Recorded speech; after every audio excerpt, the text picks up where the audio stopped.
surprised. How many of us young people would spend our free time in a library like this, reading books? We would much rather spend time on our phones. Of course, our phones are very entertaining, they give us whatever we would like, even knowledge.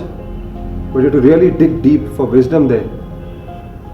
Our generation has forgotten this old pathway to wisdom and knowledge. Don Bosco was a voracious reader. Ever since he learned to read, he immersed himself in books. He read all kinds of books. He read Latin classics, Italian classics, even Greek. He was so proficient. He literally could remember pages from these books that he read. He had a terrific memory. There is one instance when somebody was required to preach at a novena urgently, and Don Bosco was away in France, and nobody was ready to preach on a particular saint.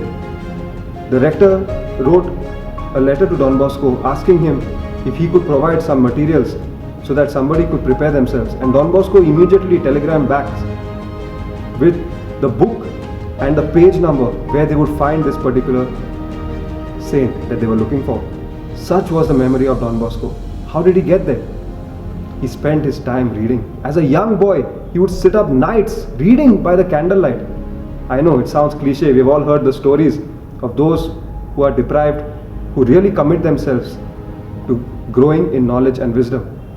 But this is a fact, that if you really read, it opens up our mind.